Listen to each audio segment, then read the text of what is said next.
თუ რამე არის რუსული კანონი, ეს არის რუსული კანონი. მეც ისე მგონია, რომ ეს არის რუსული კანონი. ჩვენ რო ყოველთვის ვამბობთ, რომ მყარდება დიქტატურა, ყველაზე ნათელი მაგალითი დემოკრატიულ ქვეყანაში შეიძლება იყოს ის, რომ უკრძალავდე პარტიებს არსებობას. გიხოცებ ბოლო ფრაზა კიდევ ერთხელ წაიგე. საფრთხეს უქმნის სახელმწიფოსა და დემოკრატიის ინტერესებს.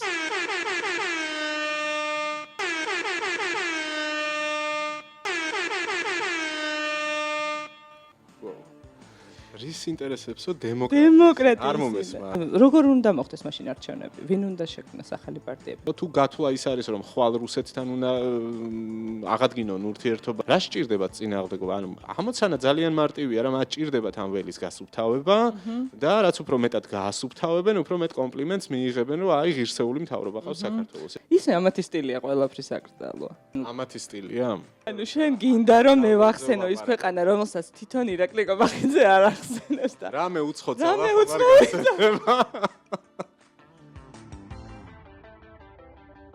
ხო, ну, მოკლედ ვიღვიძებთ თანდათან იმ რეალობაში, რომელიც შეიძლება ბევრს არ წარმოედგინა. აქამდე რაც გვესმოდა მხოლოდ პოლიტიკური განცხადებების სახით, ზოგისთვის ეს იყო დაპირება და სასიხარულო დაპირება ქართული ოცნების მხარდამჭერებისთვის, რომ აიკრძალებოდა პარტიები საქართველოში. ზოგისთვის ეს იყო მუქარა და საფრთხე, მათ შორის ჩვენთვისაც. ეს ყველაფერი პოლიტიკური განცხადებებიდან თანდათან უკვე საქმეში ითარგმნება. პარლამენტში, საქართველოს პარლამენტში, რომელშიც წარმოდგენილი არის მხოლოდ ერთი პოლიტიკური ძალა ამ ეტაპზე, ეს არის ქართული ოცნება, მიიღეს კანონი, რომელიც შესაძლებლობას ქმნის გაუქმდეს პოლიტიკური პარტიები. აქ იგულისხმება არა მხოლოდ არსებული პარტიები, ასევე პოტენციურად ისინიც, ვინც შეიძლება ხვალ დაფუძნდნენ. ამ ახალ კანონ პროექტზე გვექნება დღეს საუბარი, ასევე ნაწილობრივ შევეხებით მომდევნო თვითმმართველობის არჩევნებსაც. მოგესალმებით, მე ვარ ბექა პატურაშვილი, თათო შარიქაძეა ჩემთან ერთად, ეს არის Redline და აქვე კიდევ ერთხელ მოწოდებას გავაკეთებთ, რომ გამოიწერეთ ჩვენი არხი, ვინც არ ხართ გამომწერები და ახლა აღმოგვაჩინეთ და თუ ხართ უკვე და თვალს გვადევნებთ, კიდევ ერთხელ მადლობას გეტყვით ამისთვის. თათო. გამარჯობა, მეც მისამობით უნდა დავიწყო აუცილებლად. გამარჯობა და შენ შესავალ სიტყვაში დამაკვდა ასეთი ფრაზა და ეს დღეც დადგა, რომ აიკრძალება მალე ის პარტიები, რომელიც როგორც ჩანს ძალიან დიდ დისკომფორტს უქმნის ბოლო პერიოდის განმავლობაში განსაკუთრებით ქართულ ოცნებას. 83 ხმით ახლა სხვა ის არც გქონდა მოლოდინი რომ ვინმე წინააღმდეგი წავიდა და 83 ხმით ერთხმად აირჩიეს კანონპროექტი, რომელშიც ჩემი აზრით, რაც წავიკითხე, არის ბევრი ისეთი მნიშვნელოვანი დეტალი, რომელიც ბუნდოვანია და იძლევა ინტერპრეტირების საშუალებას და ამბავიც ეშმაკიც მაგ დეტალებშია დამალული. და ამას ჩვენ აუცილებლად პუნქტობრივად გავივლით, წავიკითხავთ თვითონ კანონის არსსაც და განმარტებით ბარათსაც, რაც არის იქ აღწერილი, რა შემთხვევებში როგორ იმუშავებს. ნუ თავში პრინციპში მე მინდა ერთ კითხვა დაკისვა. რეალურად შენ ელოდებოდი, რომ ეს დაპირება ბრჭყალებში რეალობად იქცეოდა? კი, მე მოლოდინი მქონდა, იმიტომ რომ ერთადერთ დაპირებას, რომელიც ქართული ოცნება ყველაზე მოკლე დროში ახორციელებს, არის ის კანონები, რომლებსაც გააჟღერებენ თუ არა დაჩქარებული წესით იღებენ ხოლმე. ამ შემთხვევაში ეს დაჩქარებული წესი არ არის ჯერ პირველი მოსმენით არის მიღებული, მაინც მაყურებლისთვის განმარტოთ, რომ ამას მოყვება მეორე მოსმენა, რომელიც იქნება არსობრივი და პუნქტობრივი განხილვა და უკვე მესამე მოსმენაზე გადაიხედება ის ყველა შესწორება, რომელიც სავარაუდოდ უნდა შევიდეს მეორე მოსმენის დროს და მერე უკვე მიიღებენ ამ კანონს. სხვა კანონები, რომელიც ჩვენ ნახეთ განსაკუთრებით 28 ნოემბრის შემდეგ, ყველა თითქმის ყველა მე მგონი იყო დაჩქარებული წესით მიღებული, რომ სასტრაფოდეს ჯარიმების საკითხები რაღაცები მოგვარებული. რაღაცა ამოსუნთქვას ვერ ასწრებ, ისე ერთი თემის გააზრებას ვერ ასწრებს ხალხი და რაღაცა რეაგირებას, როცა მეორე და მესამე გეწევა რა. ნუ ამაში ნამდვილად ჩემპიონები არიან. ნუ პრინციპში სხვანაირად როგორ უნდა იყოს, ხა ვინ უნდა იყოს იქ დისკუსიაში ჩართული. ამას წინათ სხვათა შორის არ მახსოვს ვინ, რომელიღაც ეთერში მოვისმინე ესეთი განცხადება იყო რა. არ ვიცი, არ მინდა შემეშალოს, ან ჟურნალისტი იყო, ან არ ვიცი ვინ იყო, მოკლედ ამას თავი დავანებოთ. ესეთ რამეს ამბობდა, რომ ძალიან მოსაწყენი იყო პარლამენტში ყოფნა. სადაც ანუ ჩვენ ხომ მიჩვეულები ვართ რომ რაღაც დისკუსია მიდის ხარისხიანია, უხარისხოა, ეს კიდევ სხვა საკითხია, მაგრამ ანუ აბსოლუტურად უსიცოცხლო იყო პარლამენტში ყოფნა, როდესაც ადამიანები, რა ვიცი, ტელეფონში სკროლავდნენ, მარტო ერთი წარმდგენი გამოვიდოდა და იქ იყო ესეთი რაღაც დეტალი, რომ კითხვის დამსმელი არავინ არ იყო რა. როდესაც რაღაც აი კანონ პროექტის წარმდგენი იტყოდა და რომ გააქვთ ვინმე შეკითხვები, არავინ კითხვას არ ან დადგმული შეკითხვები. აი ის დადგმულზეც არავინ არ იწუხებს თავს და რაღაცა უხერხული სიჩუმე ვარდებოდა მსხდომაზე. ხო, ნუ აი ეს ალბათ მეორე მასშტაბის დროს მაინც მოუწევთ რაღაც კითხვებს, ფორმალური კითხვების დასმა. ხო, ნუ ერთ სიტყვით იმის აი მედიას რო ეხებოდა კანონი, მაშინ რაღაცა ვითომ მოდი ავტორო გადაცემებს არ შევეხოთ, რაც სოზარ სუბარს ქონდა. ანუ ვითომ რაღაცები აი ეს ვითომ ოპოზიციონერობანას თამაში. ანუ ამას რატომ ისე ფორმალური ოპოზიცია თუ როგორ ქვია მაგას? ფიქტიური ოპოზიცია ხო შექმნეს. სამი ადამიანი ხო გავიდა რომ ვითომ ოპოზიცია. ხო, ეხა ფიქტიურ ოპოზიციას სხვათა შორის ამ კანონ პროექტში ახსენებენ, რომ აი ფიქტიურად რაღაც პარტიები არ შეიქმნასო და რეალურად ფიქტიური ოპოზიცია თუ რამე შეიძლება მაგალითი მოვიყვანოთ, სწორედ ის რაღაცა სანახაობა არის, რაც პარლამენტში დღეს ხდება. და ეგ კი არა მარტო პარლამენტს რომ არ შევეხოთ, დელეგაციებში რო დადიან. კი, რომ იყავთ ხოლმე ოპოზიციის კვოტით რომ არის წარმოდგენილი რაღაცა რა. ხო, ნუ ანუ ამას რატომ ვამბობ, რომ უფრო წარმოსადგენი ეს საჭიროა რომ რაღაცნაირად წარმოვიდგინოთ. ხალხმაც უნდა წარმოიდგინოს ეგ, რას დაემსგავსება საკანონმდებლო პროცესი, კანონშემოქმედებითი პროცესი, როდესაც არ იქნება ამ პროცესში პარლამენტში იქნება, თვითმმართველობის ორგანოებში იქნება თუ ქუჩაში თუ სადაც არ უნდა იყოს პოლიტიკური პროცესი იქნება რაღაცა ცალკარა უბედური. ნუ ეს უკვე არის. ეს უკვე არის, მაგრამ ანუ ეს ხომ უკვე სხვანაირი ტიპის საფრთხეა. ახლა ამ შემთხვევაში მოცემულობა ის არის, რომ ოპოზიციური პარტიები ბოიკოტში არიან და არ აღიარებენ არჩევნებს და არ შევიდნენ და მაგრამ ის რომ შენ უკვე კრძალავ და სპობ ამ პოლიტიკურ ველს ეს კიდევ აბსოლუტურად სხვა ტიპის. მე მაქვს ესეთი შეკითხვა. ქართული ოცნება ამბობს, რომ მოდი ესე ვიტყვი რა, როცა კომენტარები გააკეთეს, ოპოზიციურ პარტიებს კი არ ამბობენ, პარტიების აკრძალვას, კოლექტიური ნაცების აკრძალვაზეა საუბარი. ხო, ანუ რომ ალბათ დისკუსიაში რომ შეყვედა, რომ უგვეცე შესაძლებლობა რომ კითხვები დაუსვათ, ისინი იტყვიან, რომ ჩვენ ყველა პარტიას კი არ შევეხებით. ეს არ იქნება ყველა პარტიაზე, ეს იქნება კოლექტიურ ნაცებზე და მათთან აფილირებულ პირებზე. მაგრამ აჩვენა გამოცდილებამ, რომ ყველა, რომელიც არ ეთანხმება ქართული ოცნების პოლიტიკას, ყველანი ნაცები გამოდიან. გამოდივართ, ვინც აქციაზე გადის, ვინც არის პოლიტიკოსი, არ არის პოლიტიკოსი. მართლა პირდაპირ მნიშვნელობით, ნუ ურტყამ სხვა ადამიანზეც რომ დავიდა ამბავი, იქაც ყველანი აღმოჩნდით ნაცები. ხო და ანუ ესაც ხო უკვე რაღაც ტიპის გამოცდილება არის, რაც დაგროვდა რა. ანუ მთელი ამბავი ხო იმაშია, რომ ვისაც ამგვარი ინიციატივები მოწონს, ის ხალხი მე მგონია, რომ ვერ იაზრებს ობიექტურად რა რისკებთან შეიძლება მივიდეს ეს პროცესი და რა შეიძლება რომ თვითონ დაკარგონ რა. და ხო ნუ აი არ ვიცი მე მგონია რომ ეს პროცესი ყველამ უნდა გაიაზროს არ ვიცი წეგან კითხვა მინდოდა დამესვა და ხო კითხვა მინდოდა დამესვა და ხო რატო ახსენე ეს კოლექტიური ნაცები შენი აზრით მოდის თვითმმართველობის არჩევნები ამ მოცემულობით ჯერჯერობით არც ერთ ოპოზიციურ პარტიას არ აქვს თანხმობა გამოცხადებული რომ მიიღებენ ისინი ამაში მონაწილეობას ხო ანუ რაღაცნაირ ბოიკოტს და ჩიხში შესვლასაც შეიძლება კონდეს ადგილი. მეორეს მხრივ ხედავთ რომ ჩვენი ანუ ისე რა ვთქვათ რა იაგომ ხო თქვა გირჩმა ვაპირებო მაგრამ ნუ ჯერ ხო არ გადაუდგამს კიდე ნაბიჯი მოდი ეს დავტოვოთ ეს სივრცე ხო ჯერჯერობით არავინ არ არის ასე კამპანიებში ჩართული და ასე შემდეგ ჯერ ეს პროცესები არ გვინახავს მეორეს მხრივ ხედავთ რომ პროცესი არის უწყვეტი პროტესტი არის უწყვეტი და ქართული ოცნება თითქოს არ იმჩნევს ამ რეალობას ხო ამბობს რომ ლეგიტიმაციაც აქვს აღიარებას დაბადების დღე ხო არ არის მოგულაცავს მამავე დროს ამის ფონზე შემოაქვს კანონი რომლითაც მე ერთ რიგით მოქალაქეს უბრალოდ მიჩნდება კითხვა რატომ ეშინია ქართულ ოცნებას იმიტომ რომ ესეთი მაქვს შეგრძნება რომ თუ იმ დონეზე დადეს ამ არჩევნების მილიონ რაღაცას ამბობენ ხო რომ ავიღეთ ეს ხმებიო თითქმის უტოლდება 2012 წლის შედეგებს. ანუ 13 წლის შემდეგ ამბობენ რომ ჩვენ ისეთი რეიტინგულები ვართ როგორებიც ვიყავით. რა საჭიროა მაშინ პარტიების აკრძალვა? მე სულ ეს განცდა მაქვს, რომ მაშინ ჩავატაროთ არჩევნები, მე არ გულისხმობ თვითმმართველობას, გულისხმობ ახალ არჩევნებს.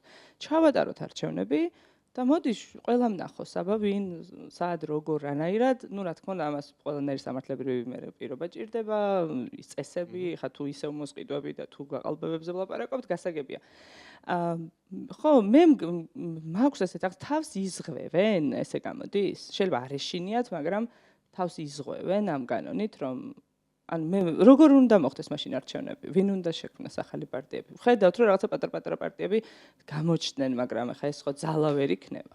ანუ თუ ლაპარაკობთ, ანუ კითხვა იმაში მდგომარეობს, რომ ეშინიათ თუ არ ეშინიათ? რატომ შეიძლება იქცეოდე აი შენ რომ იცი რომ ძლიერი პარტია ხარ, რატომ იშორებ კონკურენტებს, რომელსაც ართული კონკურენტი? მოდი ჯერ კითხვა აქედან დავიწყოთ. ეგ კიდე საკითხავია რა, დღევანდელ მოცემულობაში ისინი არიან თუ არა ძლიერი პარტია და ალბათ ამას როცა ამაზე ვფიქრობთ, უნდა გავიაზროთ კიდე ის თუ რას აპირებს ეს ხალხი სამომავლოდ. და მერე ექნებათ თუ არა იგივე ტიპის მხარდაჭერა, თუნდაც იმ თავის ამომრჩეველში, ვინც მათი სტაბილური ამომრჩეველი გონიათ დღეს. ანუ ჩემი აზრით, თუნდაც ოქტომბრის არჩევნებიდან დღემდე, ხო, იმდენი რამე შეიცვალა და იმდენი რამე გააკეთეს, რომ მანდ ეგ ცალკე მსჯელობის საგანია ის ხალხი, ვინც ხმა მისცა, ხვალ რომ არჩევნები იყოს მისცემდა თუ არა ხმას, ხო? იგივე საგარეო კურსთან მიმართებაში და თუნდაც შიდა განცხადებები, ხო? ანუ ეგ რისკი მათ აქვთ. ეს ფაქტია. რომ მათ ცხადია შეეშინდებათ კონკურენციის. ამას ვიდრე აქამდე მივალთ, კიდევ საგულისხმოა თვითონ ოქტომბრის არჩევნებზე რა მოხდა. მე მაგალითად თავიდან ბოლომდე მაქვს წაკითხული ეუთოოდირის დასკვნა და გარჩეულიც არის ეს დევს რედლაინის გვერდზე, სადაც კომპლექსურად რომ შეხედო რა იყო ეს არჩევნები და როგორი იყო და რა შედეგი დადეს, ძალიან დიდი კითხვის ნიშნები ჩნდება და აბსოლუტურად სხვა შედეგი შეიძლებოდა დამდგარიყო იმ შემთხვევაში თუ მართლა ობიექტურად და თავისუფალ გარემოში ჩატარდებოდა ეს არჩევნები. ასე რომ ისინი თავს რომ იწონებენ რომ ჩვენო შიდა კვლევებს ვატარებთ და ისევ 70 და 80%-იანი მხარდაჭერა გვაქვს, რომ ამას გვასაღებენ და ასაღებენ ყოველ შემთხვევაში მათ ვისაც ეს ჯერა. სადმე გინახავს რომელიმე კვლევის შედეგი რომ ეს ესეა? არა, ნუ ახლა ეს ხო რაღაცა HR-ზე მოტანილი სიტყვებია, აი მე შიდა კვლევა ჩავატარე და ეხა 70%, ასისულელია. ძალიან ლოგიკურია, რომ ბევრ ადამიანს გაუჩნდა უკვე ეს მერყეობის შეგრძნება. ნუ 28 ნოემბერი მაგის დასტურია, რომ იმაზე მეტი ადამიანი გაბრაზდა, მე მგონი ვიდრე ბატონო, ანუ არჩევნების მეორე და მესამე დღეს იმდენი ხალხი არ გამოდიოდა და ძალიან ცოტა ხალხი გამოდია, ეს არის პირდაპირი ტესტი ჩემთვის და შემდეგ უკვე 28 ნოემბრის შემდეგ რა მოხდა, ხო? ანუ ეს კიდევ სხვა რამესაც აჩვენებს, რომ იქ რაღაცა ზუსტად კოლექტიური ნაცმოძრაობა არ არის და იქ ვიღაც პარტიული ინტერესები, ამაზე ბევრჯერ ვისაუბრია და ეს ხო ცხადია, რომ იქ ხალხი სხვა რამის გამოდგას და არა იმიტომ, რომ მიშას მხარდამჭერია ან ამის გარჩევას აღარც არის საჭირო. ანუ რომ შევაჯამოთ ეგ ნაწილი თათო. რა გამოდის, რომ მათ რეალურად აქვთ პრობლემა ამომრჩევლის თვალსაზრისით. ანუ მათ არ ყავთ მყარი ამომრჩეველი და ხვალდაზე კიდე რა ნაბიჯებს გადადგამენ, კაცმა არ იცის თუ ესეთი ტემპით გააგრძელეს, როგორც მიდიან, ხო? და მარტო პოლიტიკურ გადაწყვეტილებებზე არ არის რაღაცა უმნიშვნელოვანეს სიმბოლოებს ეხება ეს ხალხი, ეროვნულ გმირებს ეხება, ქვეყნისთვის რაღაც ისტორიულ მოვლენებს ეხება, 9 აპრილს ეხება, ომი ვინ დაიწყო ამ საკითხზე მსჯელობს და თუნდაც მე საერთოდ არ გამორიცხავ, რომ გუშინ რომ ქართულ ოცნებას მიცა რომელიმე სამხედრო პირმა, ვეტერანმა, რა ვიცი, ადამიანმა, ვინც საჯარო მოხელე მან ვისაც დევნილმა მაგალითად და ასე შემდეგ, ამ ყველაფრის შემხედვარე ძალიან ლოგიკურია, რომ ამ ხალხმა შეიცვალოს აზრი. ანუ სად მივდივართ, დასკვნა რა გამოდის, რომ ამ ადამიანებს აქვთ ეგ პრობლემა და შეიძლება გაუჩნდეთ ეგ პრობლემა. ანუ კონკურენტების მოშორება ამ ლოგიკით აბსოლუტურად გასაგებია, ხო? არ ჭირდება ზედმეტი თავის ტკივილი, ეს ერთი. და მეორე კიდე თავის ტკივილი გარდა კონკურენციისა, მათ არ ჭირდებათ ალბათ სამომავლო მოდელთან მიმართებაში, საითაც ეს ქვეყანა მიყავთ. არ ვიცი, მე ეგეთი შთაბეჭდილება მრჩება, ხვალ შეიძლება და ზეგ და ამის წინაპირობები უკვე არსებობს, რომ ამ ხალხმა მკვეთრად ესე მკაფიოდ თქვას, რომ მე არ მაინტერესებს თუ დღეს გვითხრეს და გუშინ გვითხრეს, რომ 2028 წლამდე მე ვაჩერებ მოლაპარაკებებს ევროკავშირთან, მე მოქალაქეს ჟურნალისტს, რა ვიცი, ადამიანს, რომელიც ამ ქვეყანაში ცხოვრობს და მოვლენებს აკვირდება, რჩება ესეთი განცდა, რომ და მით უმეტეს თუ გადავხედავთ მათ უკვე მრავალჯერ ერთხელ ნათქვამს და გადათქმულს და უკან დაბრუნებულსა კანონების მაგალითი რო ავიღოთ, ხო? აბსოლუტურად არ გამორიცხავ, რომ ეს პროცესი მიდიოდეს იქით, რომ მათ საბოლოოდ თქვან, რომ ჩვენთვის არ არის მომხიბვლელი ევროინტეგრაცია, ანუ საერთოდ შეცვალონ ეს კურსი, რის წინაპირობებსაც ჩვენ ყოველდღიურად ვხედავთ, რაღაც ირიბად თუ პირდაპირ არაპირველი პირებისგან, მაგრამ ხო გვესმის ეს განცხადებები, რაც ერთ-ერთში ემთხვევა რუსულ ნარატივს და რუსი პოლიტიკოსების პირველი პირების განცხადებებს და აღფრთოვანებასაც იწვევს, ხო? ანუ ისინი როგორც კი იწყებენ საუბარს, რომ არა ეხა ამერიკა აღარ არის deep state და ეხა ევროპაშია deep state, იმიტომ რომ იქ ევროპაში ხალხმა შეიარაღებაში ფულის დახარჯვა დაიწყო და უკრაინის ძირითად მხარდაჭერი ხდება თანდათან ევროპა, ევროპის სახელმწიფოები, ახალი მტერი გაჩნდა იქ.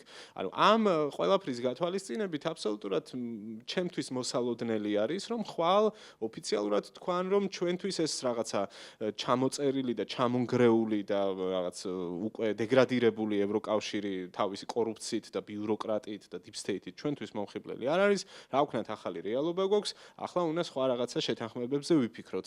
და უკვე წინაპირობებს ხედავთ, რომ საუბარი მიდის იქ რუსეთთან, ურთიერთობები აბა როგორღაც ხო უნდა დავალაგოთ, რუხაძიდან დაწყებული, ყველა ამაზე ლაპარაკობს, ხო? თურქეთში აბა რა ილაპარაკებს. პარალელურად გვესმის რუსეთიდან რაღაც პროპაგანდისტების დუგინების და ასე შემდეგ განცხადებები, რომ აი ახლა დროა უკვე თან ამას რო რაღაც ხაზებს აბავენ და თან დაგვცინიან და გვეუბნებიან, რომ აი მოუწევთ მათ მუხლებზე დადგომა და ისე მეორესავით მუხლებზე დადგომა და ეს ცალკე თემაა და გეხვეწებით ცალკე ვილაპარაკოთ, იმიტომ რომ ერეკლე მეორე ამათვის ძალიან წმინდა საკითხია. არა მარტო ამათვის, კაცო, ჩვენთვისაც ყველასთვის, მაგრამ მუხლებზე დამდგარი ერეკლე მეორე კიდე ცალკე საკითხია. ნახე, ანუ ეგ რო ჩვენ გვეთქვა. დღეს კონკურენციის ნაწილში მოკლევადიან პერსპექტივაში რომ შევხედოთ, თუნდაც არჩევნების თვალსაზრისით, ხვალ რომ არჩევნები დაინიშნოს, ვადამდელი იქნება განმეორებით თუ როგორც არის, თუნდაც თუ უშვებენ ისინი, თუნდაც თვითმმართველობის არჩევნებზე რომ ვინმე მივიდეს, პრობლემას აწყდებიან ცალსახად და ჭირდებათ კონკურენტების მოშორება. გრძელვადიან პერსპექტივაში რომ შევხედოთ და საგარეო კურსზე თუ ვლაპარაკობთ, მანდაც პრობლემას აწყდებიან და მანდაც თავის ტკივილი ექნებათ. გასაგებია რომ შესაძლოა დღეს ოპოზიციური პარტიები არ ქმნიან ამინდს და ეს ცალკე თემაა და ესაც უნდა გავარჩიოთ, მაგრამ მე კარგია რომ ბევრი კარგი თემა გვაქვს. კარგი რა, ეხლა არ არის კარგი, მაგრამ ნუ რეალობა ეს არის და გვიწევს ამაზე მსჯელობა, ხო? და ანუ იმის თქმა მინდა რომ თუ ხვალ პოლიტიკური პარტიები მოძლიერდებიან, უფრო რაღაც კოორდინაციას შეძლებენ ერთად რაღაცა ფორმატში, არ ვიცი, ანგარიშ გასაწევი ძალა გახდებიან, ისინი პროდასავლური პარტიები აუცილებლად ძალიან ბევრს იხმაურებენ, ისევე როგორც დღეს ხმაურობს ხალხი, რომ ჩვენ, ანუ ეს წინააღმდეგობაა მათთვის, ხო, თუ გათვლა ის არის, რომ ხვალ რუსეთთან უნდა აღადგინონ ურთიერთობა და უფრო მეტად ჩავიძიროთ მაგ ჭაობში, რა სჭირდებათ წინააღმდეგობა? ანუ ამოცანა ძალიან მარტივია, რა მათ ჭირდებათ ამ ველის გასუფთავება და რაც უფრო მეტად გაასუფთავებენ, უფრო მეტ კომპლიმენტს მიიღებენ, რომ აი ღირსეული მთავრობა ყავს საქართველოს. მე მგონი ჩვენ რო ყოველთვის ვამბობთ, რომ ყარდება დიქტატურა, ყველაზე ნათელი მაგალითი დემოკრატიულ ქვეყანაში შეიძლება იყოს ის, რომ უკრძალავდე პარტიებს არსებობას. რაღაცა გამოგონილი, ანუ მე მგონი ყველაზე მარტივი განმარტება, რატომ ვამბობთ, რომ ყარდება დიქტატურა, არის ეს. ხო, ანუ ეხლა თანდათან ჩვენ უკვე მივდივართ კანონპროექტის განხილვაზე, ხო და ერთადერთი რაც შენ რა გახსენდება მაგალითები, სადაც აუგზა. მე გამახსენდა დღეს მაგალითად თურქეთი რა, სადაც ეს PKK დემოკრატიული ქვეყნები რო არ გამახსენდება. ხო, აი ნახე, ანუ ხვდები რომ აი ევროპაში ამას აკრძალეს ქურთ მუშათა პარტია, რომელიც გამოცხადდა ტერორისტულ ორგანიზაციად. ანუ ეს არის წონადი არგუმენტი რა. მე არ შევდივარ ახლა იმის განხილვაში ქურთმუშათა პარტია რეალურად ტერორისტულ მიზნებს ემსახურება თუ არა, მაგრამ ანუ ეს გასაგებია რა, რომ ეს ხალხი არის ტერორისტები არიან და შეუძლებელია რომ ისინი რაღაცნაირად სახელმწიფო მართვაში ან პოლიტიკურ პროცესში იყვნენ ჩართული და მაგრამ ამ შემთხვევაში რასთან გვაქვს საქმე? აი ხო, ეხლა მოდი წავიკითხოთ ის კანონი, მოქალაქეთა პოლიტიკური გაერთიანების შესახებ კანონში დაგეგმილი ცვლილებები, ხო? იმიტომ რომ ეს კანონი ზოგადად არსებობდა პარტიებთან დაკავშირებით. და როგორ იწყება ჩვენი კანონი? ქართული ოცნების პარლამენტმა პირველი მოსმენით მიიღო კანონპროექტი, რომელიც პარტიების აკრძალვას ამარტივებს. ცვლილების მიხედვით, საკონსტიტუციო სასამართლოს შეიძლება აკრძალოს პარტია, რომელსაც მის მიერ უკვე არაკონსტიტუციურად გამოცხადებული პარტიის იდენტურად მიიჩნევს.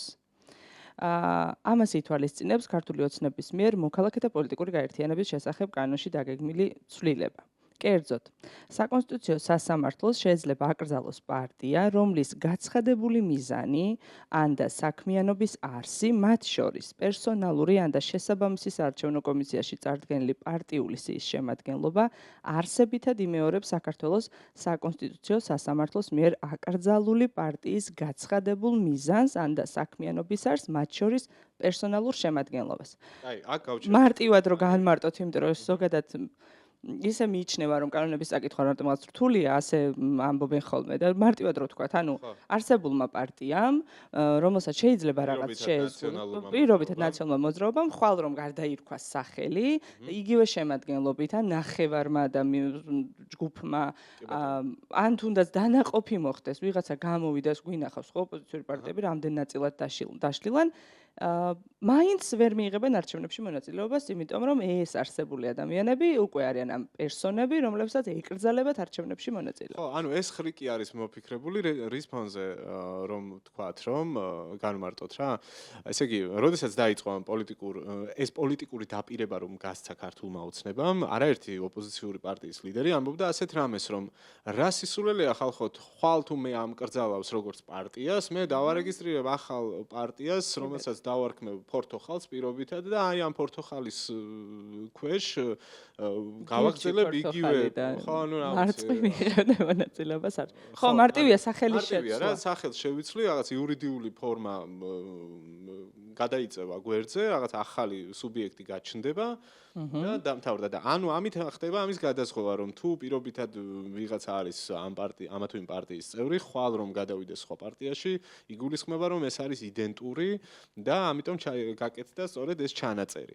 ეხლა მანდ იყო ეგეთი რამე რომ გაცხადებული მიზანი და საქმიანობის არსი, ეს მოვინიშნე, თუ ემთხვევა ერთმანეთს, ხო? ანუ იმ შემთხვევაში თუ უკვე აკრძალული პარტიის გაცხადებული მიზანი და საქმიანობის არსი დაემთხვევა ხვალ შექმნილი პარტიის რომლის შემადგენლობას რომ თავიდანვე თუ დაემთხვევა არსი ხო შინაარსი ანუ რას გულისხმობს ეგ მინდოდა და შენთვის მეკითხა აი გაცხადებული მიზანი მაგალითად არის ის რომ პარტია იქნება იმ მიზნით რომ მოვიდეს უმრავლესობაში შეცვალოს ხელისუფლება იყოს ქვეყნის ხელისუფლება ხო და ნუ ამ შემთხვევაში ძირითადად ანუ ზოგადს რომ გავცდეთ და კონკრეტიკაზე რომ ვილაპარაკოთ ყველა პარტიას ვიზეთ საუბრობთ და ვინც არის ახლა ველზე გაცხადებული აქვს რომ ესენი არიან პროდასავლური აქციები, პარტიები და მათი გაცხადებული ამოცანა არის, რომ გარდა ქვეყნის შიდა განვითარებისა ეკონომიკა და ასე. შემდეგ მათი ამოცანა არის, რომ ქვეყანა შეიყვანონ ევროკავშირში, ნატოში და ნუ ხელი შეუწყონ დასავლურ ინტეგრაციას, ხო? ანუ ცხადია რომ ამ პარტიების საქმიანობის არსი რანაირად შეიძლება არ დაემთხვეს პირობითად რომელიმე მათგანის არსს, რომელიც დღეს აიკრძალება. ხო, ძალიან რთული წარმოსადგენია. ძალიან რთული წარმოსადგენია ეგ. მოდი ვიფიქროთ, რომ მეორე მოსმენის დროს ამ საკითხს დიდ დროს დაუთმობენ. ვინ დასვამ საკითხებს? მინდა რომ პოზიტიური სიგნალები გაუშვა იმაში, რა კოსმოსში. ან აი იდენტურობა რას გულისხმობს ეს სიტყვა? ან ძალიან სუბიექტური ამბავია, რას ნიშნავს? ვიცი რა კითხვა გამიჩნდა. ქართულ ოცნებაში ხო არიან ყოფილი ნაცები? იქ ჩახლართე ახლა რომ იმათ თუ შეეხებათ? ანუ მართლა მაინტერესებს. ნაცების აკრძალვაზე თუ ლაპარაკობ. კაცები რო აიკრძალონ უცებ, იქნებ ეს აქვს ჩადებული რომ ვაიცადე ერთი წუთი. ყოფილი. შენ ეს დაიმსახურე. ახლა აქ ბევრი ღილაკი გვაქვს და ყველა მოგწონს. ხო, იქ მაგარი ამბავი, ეს სხვათა შორის. არა, ერთი ახლა მოდი ახლა გლიცინს რო თავი დავანებოთ. გივი მიქანაძე, მიყვარს ხოლმე ეს მაგალითი. გივი მიქანაძეს ვერ აეკრძალება, იმიტომ რომ ახლა ის 12 წელია ქართულ ოცნებაში, ანუ ნაცობას ხო ვერ გაუხსენებენ. კი უხსენებთ, მაგრამ პოლიტიკურად ვერა. მაგრამ სამომავლოდაც ხო შეიძლება დადგეს ეგეთი საკითხი. ხო და აი ეგაც ვადები ჩაიწერება, თუ რატო ვერ გაუხსენებენ? აი ეგეც საინტერესოა. ეს ზოგადი განმარტება, მაგას არ გულისხმობს, რომ იქ ვადები უნდა. მასე 2012 წლამდე ვინც იყო ნაციონალური მოძრაობის შემადგენლობაში, კაცმა არ იცის ახლა ზოგი მაჟორიტარები არიან დღესაც იგივე ხალხი, ზოგი რომელ პარტიაშია, ზოგი რომელ პარტიაშია ეს ერთი, მაგრამ ეხლა ვინც არის ნაციონალურ მოძრაობაში, ეგ ხალხი საერთოდ არ იყო. ანუ მაგ ლოგიკას რო კაი, ნუ ხო მთლიანობაში რაღაც არასერიოზული გამოგვდის, მაგრამ მართლა აი ხო შეიძლება აბსურდულობაზე ეგაც შეიძლება ადასტურებდეს რა, ანუ ვიცი, რეპორტაჟებს უყურებ ხოლმე, ზოგი რომელი ყოფილი ნაცია, ზოგი რომელი და ზოგი კიდე პარტიულის გარდა პოლიციაში და ასე შემდეგ უამრავი ხალხია, ვინც თანამდებობებზეა და ეგ მაინც საინტერესო საკითხია. უნდა მოусმინო. თავარია, ხო, ამას წინათ რომელი რეპორტაჟი იყო, არ მახსოვს. იქ ქონდა მელაძეს ქონდა შაბათის გადაცემაში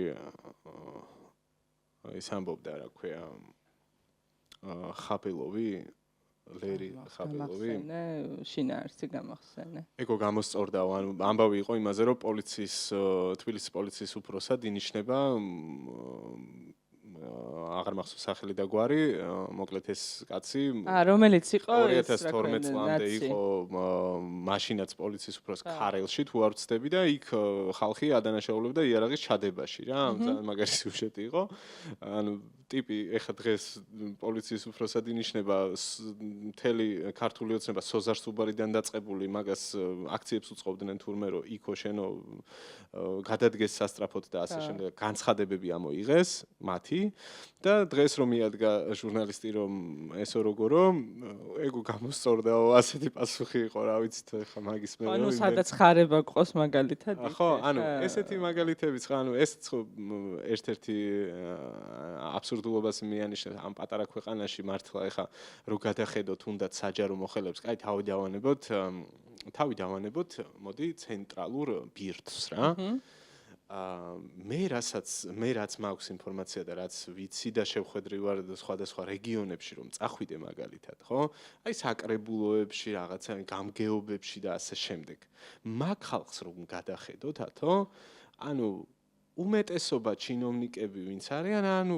იმ დროს იმ პარტიაში იყვნენ, ახლა ამ პარტიაში არიან და ანუ უწყვეტობა აქვთ სტაჟის, ჩვეულებრივად, მაგრამ ნუ ეხა გუშინ წითელი დრო შეეჭირა, დღეს ლურჯი დრო შეუჭირავს გუშინ. განცხადებებს აკეთებს. დასაქმებულები არიან, ეგრე გამოდის, რა რომ რომელიღაც პარტიაში. ერთი გარემოება ისიც არის, რომ კი ეს პოლიტიკური ცვლილებების მიუხედავად იქ ვიღაცები არიან, ვინც რაღაც საქმე, რაღაც დოზით უნდა აკეთოს და მაგის დეფიციტიც არის რა. და მე მგონია, რომ ანუ ამ ტიპის აკრძალვებზე თუ საუბრობთ პარტიულ აკრძალვებზე იმ ხალხსაც შეეხება, არ ვიცი, ნუ როგორი იქნება. ეგ ეხა ნუ ჩვენ კი წამოვჭერეთ ეგ თემა ძალიან სახალისოდ, მაგრამ უბრალოდ სახალისოს რომ თავი დავანებოთ, გააზრებული არის თუ არა, რას გულისხმობს კოლექტიური ნაცმოძრაობა. ვინ შედის ამაში? კოლექტიური ნაცმოძრაობა ყველას გულისხმობს, ეხა მეც ვარ კოლექტივი. მხოლოდ თუ ის ხალხი ვინც აქციებზე დგას, ანუ თავიდან ბოლომდე აბსურდულია რა, ამის თქმა მინდა. ხო, კოლექტიური ნაცმოძრაობის ხსენება უკვე აბსურდულია და მოდი გავაგრძელოთ კანონპროექტის შეკითხვა. წაკითხვა.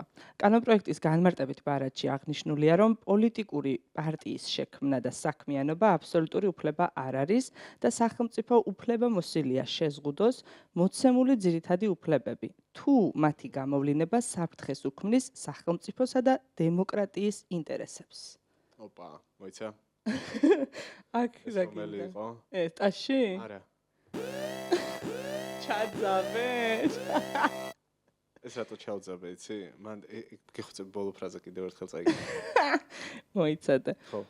ესე იგი, სახელმწიფო უფლებამოსილია შეზღუდოს მოცემული ძირითადი უფლებები, თუ მათი გამოვლინება საფრთხეს უქმნის სახელმწიფოსა და დემოკრატიის ინტერესებს.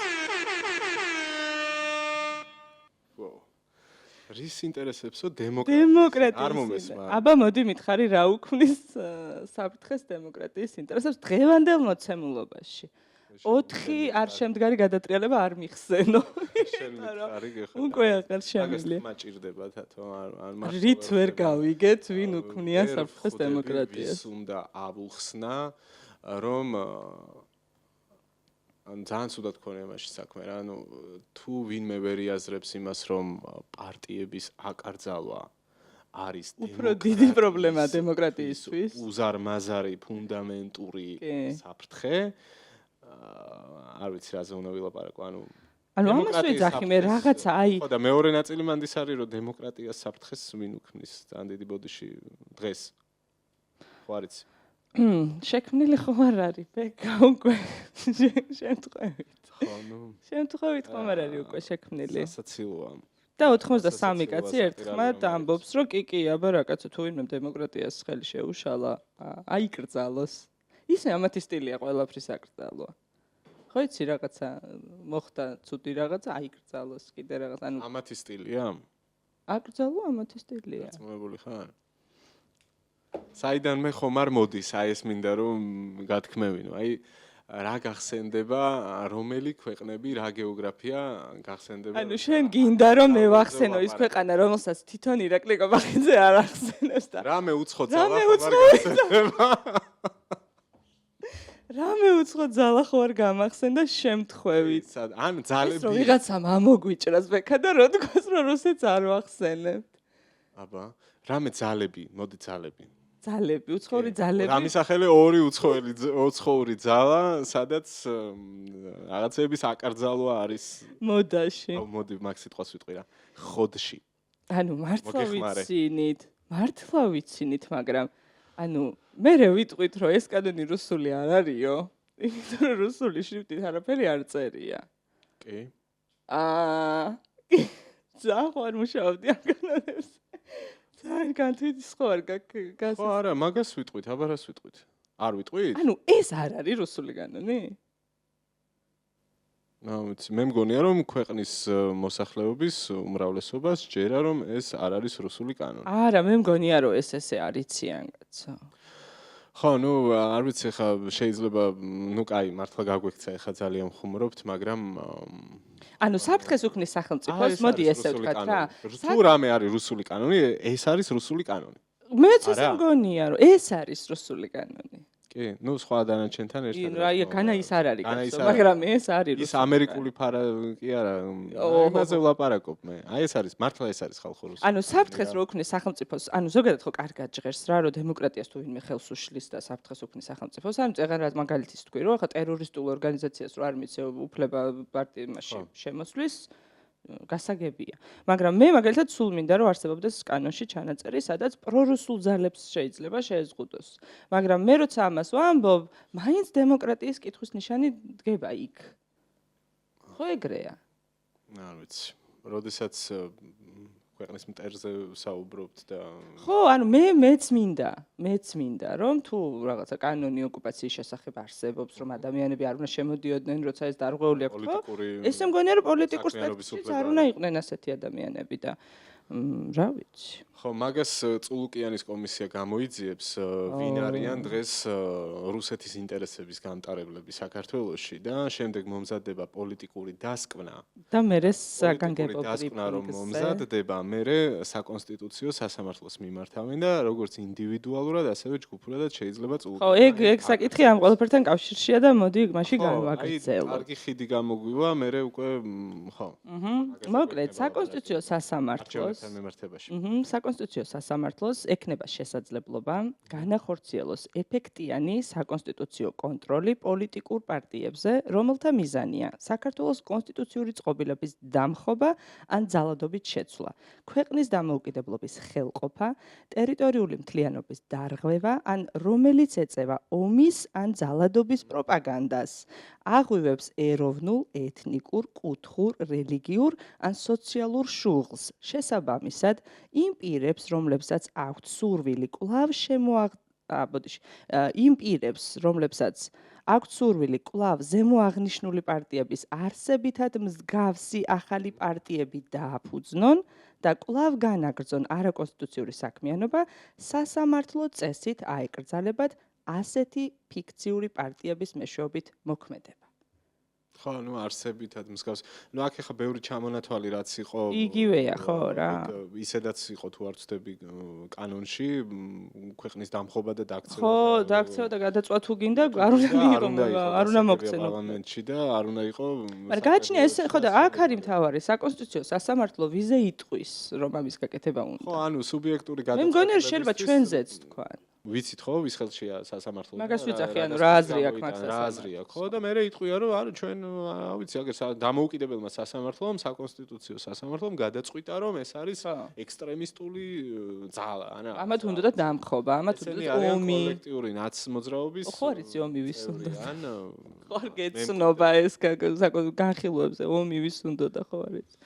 ხო და საინტერესო გაგრძელება ის არის, რომ ამას მოყვა ამბავი და ითქვა, რომ მამუკა მდინარაძემ ცოტა ხნის წინ თქვა, რომ ამ კანონის მიხედვით კოლექტიური ნაცმოძრაობა ვერ მიიღებს არჩევნებში მონაწილეობასო, მაგრამ გამოხდა ხანი და მამუკა მდინარაძემ გუშინ თუ დღეს არ მინდა რიცხვები შემეშალოს, ამას არ აქვს ასეთი მნიშვნელობა, ბოლო განცხადებით თქვა, რომ კოლექტიურ ნაცმოძრაობას კიდევ ერთხელ ექნება არჩევნებში მონაწილეობის მიღების შესაძლებლობა. ეხლა ისმის კითხვა. რატომ ექნება მაშინ? ანუ ხო, მაგ განცხადებაში ისაც უნდა ახსნათ, რომ ესე იგი მდინარაძე ასეთ რამეს ამბობს, რომ რადგან ამ საგამოძიებო კომისიას პარლამენტში, წულუკიანის კომისიას მარტივად რომ მიხვდეს მაყურებელი, სამთვიანი მუშაობის ვადა ჰქონდა. მერე თქვეს, რომ არაო მარტო 2012 წლამდე კი არა, მერე რა დანაშაულებით ჩაიდინესო, ეგაც უნდა გამოვიძიოთო და მოითხოვეს ვადის გახანგრძლივება მინიმუმ 1 თვის ვადით, ხო? და ამ 1 თვის განმავლობაში გამოდის, რომ ჯერ ვერც დასკვნას დადებენ, შემდეგ ეს დასკვნა ხო უნდა გაუგზავნონ პოლიტიკური შეფასება ხო უნდა გააკეთონ და ხო უნდა თქვან, რომ აი კოლექტიური ნაცმოძრაობა არიან ქვეყნის მტრები და უნდა ავკრძალოთო. მერე ხო ამაზე უნდა საკონსტიტუციო სასამართლოს მიმართონ, იმან ხო უნდა იმჟეოს მთელი ეს პროცედურები და ვადები ხო მოითხოვს იმას, რომ რაღაცა დროში გაიწელება ეს პროცესი და აქ შემოვიდა მეორე ამბავი. ხო, ეს კანონი თავის გზაზე წავა, პირველი მოსმენით დაამტკიცეს და მაინც მიიღებენ ეს ინსტრუმენტი როგორც ესეთი შექმნილი იქნება, მაგრამ მათ გადაწყვიტეს, რომ გახანგრძლივდეს ეს კომისიის განხილვები, ხო? კარგი. ამასობაში წამოეწია ამბავი, რომელიც მათთვის საინტერესო გახდა, ეს არის თვითმმართველობის არჩევნები და ამ თვითმმართველობის არჩევნებში ოპოზიციის შემოტყუება. ხო, მაშინ გამოდის, რომ რა ქვია, ანკესის გადაგდება, რომ არ გიკრძალა ხო, არჩევნები. შენ თუ გახსოვს, ერთ-ერთი მთავარი თემა, პირველი რა გახსენდება, როცა ვლაპარაკობთ დღეს ოპოზიციაში არსებულ გარკვეულ დაპირისპირებებზე. ხო, მიიღებენ თუ არა მონაწილეობას თვითმმართველობის არჩევნებში. მთავარი კითხვა დღეს ახლა. ამაზე გაიმართა დებატი, ეს, წავიდა დისკუსია, ვიღაცა ამბობს, რომ მე უნდა პოლიტიკაში იმისთვის ვარ, რომ უნდა მივიღო არჩევნებში მონაწილეობა, აბა რას ვაკეთებ აქ, ვიღაცა ამბობს, რომ რატომ უნდა მიიღო ამ არჩევნებში მონაწილეობა, როცა არ აღიარებ არანაირ ლეგიტიმაციას არ აძლევ არც პარლამენტს, არც ცესკოს, არც სასამართლოს არაფერს, სად იღებ მონაწილეობას, ხო? ამაზე ძირითადი ბირთვი ყოველ შემთხვევაში დღეს თანხმდება, რომ აბსურდია ამ მოცემულობაში არჩევნებზე წასვლა და ხო, ერთი რაც გვინდა არის ახალი არჩევნები რა. ღიად და დაუფაროთ გვინდა ახალი არჩევნებს ითხოვს ეს ხალხი პატიმრების გათავისუფლებასთან ერთად, ხო? ანუ ეს დაინახეს ქართულ ოცნებაში, რომ ეს შესაძლოა იყოს რაღაც განხეთქილების საფუძველი და მათი ანუ ოპოზიციაში რაღაცა შიდა დისკუსიის თუ დაპირისპირების საფუძველი, რაც კიდევ უფრო გააღრმავებს საზოგადოებაში ისედაც ობიექტურად არსებულ დამოკიდებულებებს, რომ ოპოზიცია არის ძალიან უსუსური და მათ არ აქვთ რეალურად რაღაცა გავლენა პოლიტიკურ პროცესზე და ეს მათ წისქვილზე დაასხამს წყალს, რომ სამომავლოდ რაღაცა კოორდინაცია არ შედგეს და ამ ხალხმა ძალები ვერ აღიდგინოს თუ რა ვიცი, რამე ვერ მოიფიქროს და მუდმივად იყვნენ ამ ერთმანეთთან დაპირისპირების რეჟიმში, დაყოფის რეჟიმში, ასე ვთქვათ, რომ არა უნდა წავიდე არჩევნებზე, არა არ უნდა წავიდე არჩევნებზე და ამის საფუძველს ისინი აძლევენ. ანუ გამოდის რომ პრინციპში აი ამ თემის მიმცემი ამ შემთხვევაშიც ოპოზიცია გახდა, ხო, ნაწილობრივ, ხო, ესეა რომ ვიღაცებმა რადგან წამოიწყეს ამაზე ლაპარაკი, ამათ ეს მოეწონათ და თქვეს რომ კაი, ხო, მოდი, აბა, მოდი, ხა ვნახოთ რა ბიჭები ხარ. დავტოვოთ ესენი თავიანთ ერთმანეთთან და ჯერ არ აგკრძალავ, იმიტომ რომ ვადებში ვერ ეტევა ეს საკონსტიტუციო მდევები. ვითომ ტექნიკური საკითხი. ტექნიკური და რეალურად მათი პოლიტიკური ინტერესი არის, არა? შენ რას ფიქრობ? არა, მე მართლა მგონია რომ კანონებს იმდენად დიდი სისწრაფით იღებენ. იმდენად დაჩქარებული და სასწრაფო წესით იღებენ, რომ არსებობდეს რაღაცა, ხო, ძალიან კარგ ქვეყანაში გადავედი ხა. რომ არსებობდეს მართლა საფრთხე, რომ შეიძლება შენს პოლიტიკურ ასპარეზზე შემოვიდეს ისეთი პარტია, რომელიც არის პრორუსული, აქვს რაღაცა ტერორისტული წარსული, მართლა უნდა სახელმწიფოს გადატრიალება, მე მგონია, რომ ხო, რაღაცა კანონი მიიღო, რომ ბერკეტი შექმნა, რომ შენი ქვეყანა დაიცვა. მაგრამ ამ მოცემულობაში, როცა ამის აჭარება არასად არ დგას, ხო, რაღაცა ძალით, არა, მე მაინც აქეთ მივდივარ რა, რომ იმდენად ცალსახად მართლა დიქტატურისკენ მივდივართ. ამას არ ჭირდება, ეხა რაღაცა ძალიან გალამაზება სიტყვების. ეს არის რა, ესეთი ქვეყანა უნდათ, რომ ესე აკრძალავენ. ჩვენ ხო არ ვიცით კიდე რეებს აკრძალავენ. ხო. იმიტომ რომ აქამდე რა კანონებიც მიიღეს, რომელიც შეეხოთ მოქალაქეებს, რომლებიც ქუჩაში დგანან, ხო, აპროტესტებენ, შეეხო მედიას, შეეხო არასამთავრობო ორგანიზაციებს. დაფინანსებების მიღებაც ესეც ხა ძალიან სხვა თემაა, მაგრამ რაღაცა ქართულმა ოცნებამ უნდა გადაწყვიტოს, უნდა აიღოს თუ არა გრანტი რომელიღაცა ორგანიზაცია. თუნდაც რაღაცა ეს იყოს არაპოლიტიკური. რა თქმა უნდა, ხო, და ის იტყვის, რომ არა მე არ მჯერა შენი და ნუ მოკლედ ხო რეების თქმა შეუძლიათ, კიდე ცალკე ჩამონათვალია, ხო? და ერთადერთი კანონი აქამდე რაც იყო, ხო, ესე კანონები პარტიებს არ ეხებოდათ. კი ბატონო. ნუ დაფინანსების ნაწილზე იყო შეიძლება რომ თქვა ამ გზების ავლით უნდათ, მაგრამ ეხლა უნდა რომ დაფინანსების გზა ხო მოგიკალი. და ეხლა არსებობის უფლებასაც აღარ გაძლევ. ხო. ანუ ვინსაც აქამდე რამე გაგიკეთებია. ანუ ამბავი მარტო იმას ხვალ რომ ვიღაცა არა, ყველას მაგას ვიძახი. თუნდაც სია იგივე არ იყოს და პირობითად მოქმედი წევრები არ იყვნენ და სხვა ხალხი იყოს შეუძლიათ და სასამართლოც ამას დაუდასტურებს რომ თქვან რომ ესენი მათი იდეების გამტარებლები არიან და ესენი არ უნდა დავაარსო. ხო და ეგ არის, ანუ იდეების გამტარებლები მე ვარ მემარჯვენე. და იმიტომ რომ არსებობდა პოლიტიკური პარტია, რომელსაც ჰქონდა ასეთი შეხედულება, ამიტომ მე აღარ შემიძლია, ანუ მე მგონია რომ თუ კიდე თუს ვამბობ, მაგრამ მათი პოლიტიკური ნების არსებობის შემთხვევაში ყველაფერი ხელშია. პარლამენტი სადაც კანონებს მიიღებენ, სასამართლო სადაც ამას მიიტანენ და იქ ანუ ყველაფერი ადასტურებინებენ და მე ამას არაჩვეულებრივ პროპაგანდას გაატარებენ ტელევიზიები. ხო, ანუ თავიდან ბოლომდე ეს კომისია და ეს შოუ, რასაც ჩვენ უყურებთ, ხო მაგას ემსახურება. რო ეგ თქვან. ხო, ნუ ეგ ხო ყველა რგოლი ამას ემსახურება. ყველა. აი არჩევნებს რო დაუბრუნდეთ რაღაცნაირად დეფიციტი დამრჩემან. ეგ მინდოდა მეკითხა შენთვის, შენ როგორ გონია, ანუ ნაციონალური მოძრაობა მიიღებს წავა მაგაზე რომ არჩევნებში წავიდეს? თვითმმართველობის არჩევნებში. მოდი, ესეთ მე მაქვს კარგი ინტუიცია. აბა მიდი. და მაგალითად ერთხელ მკითხეს, რომ შენ რა იცოდიო, რომ მე 18 მცდელობაზეო სააკაშვილი საქართველოში დაბრუნდებოდაო.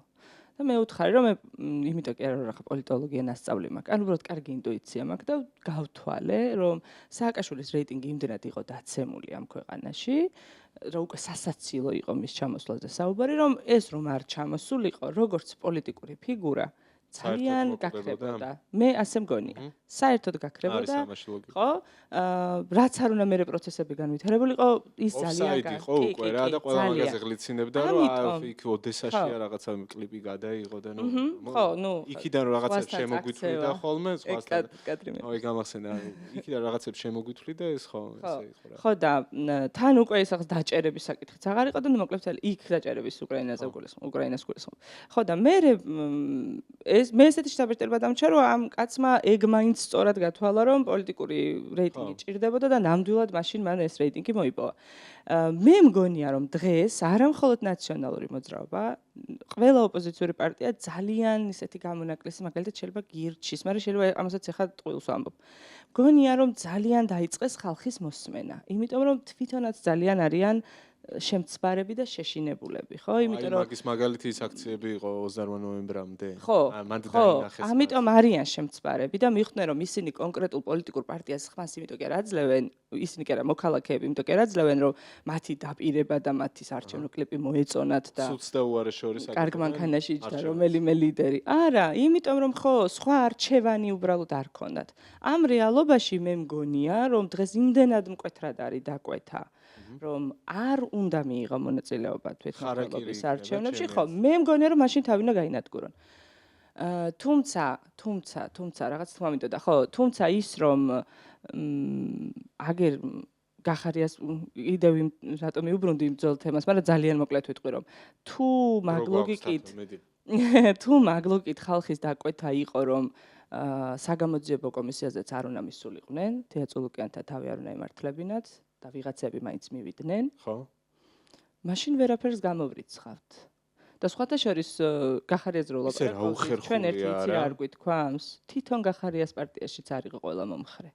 აგერ დღეს ვნახე მისი ერთ-ერთი პარტიის ერთ-ერთი წევრის განცხადება. ლიდერების, არა მხოლოდ უბრალოდ წევრების. რომელიც ამბობდა, რომ მე სალომე ზურაბიშვილთან შეხვედრაზე ფორმატში ვთქვი, რომ ჩემი პოზიცია იყო რომ არ უნდა მისულიყო და დღემდე ამას რძევ რჩებიო, უბრალოდ იქ განმარტება გააკეთა, რომ იქ ისეთ საკითხებზე იყო საუბარი, რომელიც ცდებოდა პოლიტიკური პარტიის შიდა განხილვის საგანი აღარ იყო, იქ 20 ივნისი, ჩორჩანა. მაგრამ ეხლა გიორგი გახარიასთან რო ხარ პარტიაში, უნდა იცოდე, რომ ეგ кейსი მოყვება ამ კონტექსტში. ხადია, ანუ როგორც სააკაშვილთან რო ხარ პარტიაში, кейსი მოყვება. რაღაცაზე ვინმეს ხელს ჩამოართმევ, მანამდე უნდა გაიარო და შეათანხმა, მაგრამ ხო, სხვათა შორის ეგ მეც ძალიან ყურში მომხვდა რა. გახარია იმას რომ ამბობდა რომ აი ანწუხელიძის ამბავი რომ წამოვიდა მე მაშინ მივიღე ეს გადაწყვეტილებაო ხო, ახლა არ მივიღე, ანუ არ გამოდის ეგ სიმართლე. არ გამოდის ცხადია. იმიტომ რომ ანწუხელიძის ამბავი უფრო მანამდე იყო და მე კაცმა ჩანიშნა ბრიფინგი. ჩვენ წინა ეპიზოდშიც თქვით რომ ეგ იყო რა. ეხლა მივუბრუნდით, მაგრამ ბრიფინგი ქონდა კაც ჩანიშნული და ნათქვამი რომ მეო იმ კომისიაზე არ მივდივარ, რომ ბრიფინგს გამართავო და უცებ ბრიფინგი გამართა თეატრულუკიანთან. ხო, ანუ აქაც პრობლემაა ისევ რომ ეს თუ რაღაც სერიოზულად ვლაპარაკობთ პოლიტიკურ გადაწყვეტილებებზე, რომელიც გუნდში მიიღება და მით უმეტეს ეს გუნდი სხვებთან ერთად რაღაც ფორმატში იკრიბება და რაღაც თამაშის წესებზე თანხმდება, მერე უცებ ერთი ადამიანი პერსონალურად ლიდერი იღებს გადაწყვეტილებებს, ესე არ უნდა ხდებოდეს. ანუ ეხლა წარმოვიდგინე, ორი ადამიანი ვსხედვართ. და მაგალითად რაღაცა დაუწერელ კანონშიც ვარ შეთანხმებულები რომ ერთდროულად არ უნდა ვილაპარაკოთ ან მაგალითად არ ვთქვათ რაღაც ისეთი საშინელი განცხადებები რომელიც სამყაროს წინააღმდეგ შეიძლება და მე რო ეხა ამაზე შეთანხმებულები ვართ ხო რაღაცა შეიძლება არ ვართ მაგრამ ნუ გასაგები და უცებ მოვტრიალდე და ისეთი არ ვიტყვი იმ სიტყვას იმიტომ რომ YouTube-ზე ვარ და არ მინდა რომ მე პრობლემა შეგვიყვი ანუ ისეთი განცხადებები გავაკეთო რომ აი საერთოდ კონტექსტიდან ამოგაგდო და შენ შეგიქმნა დისკომფორტი ხო ან მე და შენ ერთად თუ ვხედვართ, რაღაცა წითელ ხაზებს ამ რედლაინებს არ გადავყვეთ. ისე რა მაგარი სახელი შეურჩიეთ ამ რა, და შენ თუ გონია მე აქ ვერ ავკიაფტები. რაცა დავჭირდება. კარგი, ანუ ორივე თანხდებით მოკლედ თათო რომ რაღაცები არ მოსულა და ეს არის მათი პრობლემა რა და ზუსტად ამას იყენებს ქართული ოცნება საბოლოოდ მათ წინააღმდეგ ვიღაცა ერთ დღეს იტყვის რომ ხო მე ამ ფორმატში ვარ მე ხვალ არ მივალ არ მივიღებ მონაწილეობას და შემდეგ თან აქ ერთი რამის თქმა მინდოდა რომ ცოტა ტეხავს რა იცი რა ამბავში რომ ადამიანები აქ ხო უბრალოდ იმაზე არ არის რომ ვიღაცას ხელს არ ჩამოვართმევ ან არ დაუჯდები პოლიტიკურ დებატებში აქ საუბარია სისხლის სამართლებრივ დევნაზე რაზეც ვიღაცებმა თქვეს რომ ჩვენ ამაზე მივდივართ ხო ვიღაცას მოწონს არ მოწონს ეს ხალხი ამაზე არ არის ლაპარაკი ანუ შეთანხმება ძალიან წონიანი შეთანხმება არის რა ამ შემთხვევაში ანუ მე თავიდანვე ამაზრზე ვიყავი და ჩვენ მაგაზე გუშინაც ვილაპარაკეთ რომ ვიცი ხა გახარიას ეს ყველაფერი თუ რამის თქმა უნდა ისედაც შეუძლია ყველანაირი ფორმატი და ფორმა არსებობს ამისთვის რომ რაღაცებზე ვილაპარაკოს იმ ხალხისთვის ვისაც მისმა პარტიამ ხელი ჩამოართვა და თქვა რომ ყველა არ მივდივართ ცალსახად არის სწორი საქციელი რა ანუ ამას ხალხი ხვდება და მეორეც ახლა მართლა თუ ამ რეალობაში როდესაც ყველა მხრიდან რეჟიმი უჭერს ყველას ხო პარტია იქნება არასამთავრობო იქნება თუ მედია თუ ასე შემდეგ ერთადერთი იარაღი არის მძლავრი ერთობლივი კოორდინირებული წინააღმდეგობა ხო და ამ პროცესში ახლა რაღაცა ხარ იმის შეტანა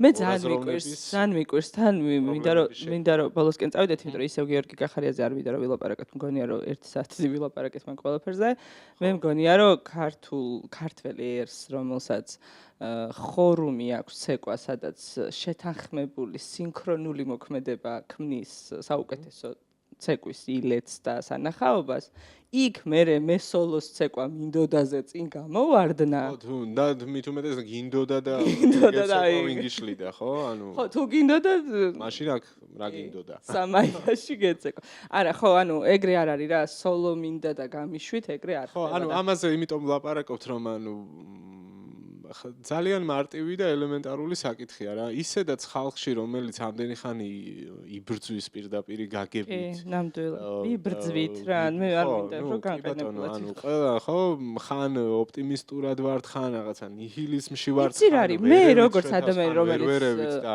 ვიღაცა შეყურებ რომ აი იქნებ ამჯერად მაინც ამიტომ არის მე ამ პარტიებს პრობლემები რო აქვს ხალხი ანუ ნახე ეს ყველა რაღაც ინდივიდუალს მე მინდა დავპირდეთ ჩვენ მაყურებელს რომ ჩვენ აუცილებლად ვილაპარაკებთ ოპოზიციას აუცილებლად ვილაპარაკებთ უბრალოდ ანონსივით რომ ჩავაგდო ვიტყვი რომ მე რომ დგავარ 130 დღეზე მეტია ქუჩაში და სამართლიანად რო ვთქვა 130 შეიძლება არ ვდგავარ მაგრამ 100 ნამდვილად ვდგავარ და ის დანარჩენის ყველაზე მაქვს რაღაც არგუმენტი რატო ვერ ვიყავი ადამიანები ერთმანეთს იქ ვაცოცხლებთ ვაძლიერებთ და ერთმანეთს ვეკითხებით. ხო გამოვა, ხო გავიმარჯვებთ. ამით ერთმანეთს ვამაგრებთ და შენ რომელსაც რო ვართ და აქციაზე რო ჩავდივართ, რომ ადამიანები რომ ნახოთ და ერთმანეთი გავამხრევთ. და ამ დროს შენ ხარ პოლიტიკური ხარ პარტიები არსებობს, რომელსაც პასუხისმგებლობა აქვთ აღებული იმაზე, ხო, ანუ პარტია დრო ყალიბდები, ესე იგი იღებან პასუხისმგებლობას. მე ხო არ და გაძალე კაცო პოლიტიკაში წასვლა. პასუხისმგებელი უნდა იყო რომ მე რო გარეთ ვდგავარ, შენ უნდა აწარმოო ისე პოლიტიკური პროცესი, რომ მე კაცო გარეთ ვდგავარ, გამლახავენ, მაჯარიმებენ, რა ვიცი, სპეცრაზმი გადამივლის, ყველაფერს ჩემ თავზე გადავიტან, ოღონდ შენ სწორად პოლიტიკურად იმოქმედე, იმიტომ რომ მაშინ, ანუ რა ვიცი, ხა მე არასდროს არ ვდომებია პოლიტიკაში წასვლა, მაგრამ ვიღაცას გაუჩნდება კაცო ლოგიკური კითხვა, რომ გამოდი. ხო, ანუ გამოდი მაშინ მაგედან რა და თქვი რომ არ ვიცი, მე ვიცი კარგი სიმღერა და იმღერე რა. ხო, ან კარგი თვალის ჩაკვრა. აი, ამის გაკეთება ვიცი. და ეს, დღეს რო გახით. და მე წინთ პოლიტიკური პარტიები იბუტებიან. კი. იბუტებიან. აი, რუსთაველზე გავიდეთ და ვნახოთ, სად არიან, ვინ რა უნდათ. ხო. ანუ ერთმანეთში ვერ ლაპარაკობენ, კი არა, ხალხთან ვერ ლაპარაკობენ და ნებისმიერ პოლიტიკურ პარტიას არა აქვს მნიშვნელობა რა სახელი ერქმევა. თუ ქართულ ოცნებაზე ვბრაზდებით, იმიტომ რომ ისინი ხალხის დაკვეთას არ ასრულებენ, ასევე გავბრაზდები ყველა პარტიაზე, რომ არ ასრულებს ხალხის დაკვეთას, რომელსაც უნდა რომ ჩაანაცვლოს ქართული ოცნება. კი. და ანუ ისევ ამ არჩევნების თემას რო დაუბრუნდეთ, ხო, და რაღაც ვაჯამობთ პრინციპში, ანუ თუ იმაზე ვბრაზდებით ამ შემთხვევაში მე შენ და კიდევ ალბათ ბევრი ჩვენნაირი შეხედულებების მქონე ადამიანი რომ ვიღაცა ელემენტარული კომისიაზე არ მისვლაზე ვიღაცა შეუთანხმდა და მე გადააგდო, პირდაპირ თქვა, გადააგდო, ხო?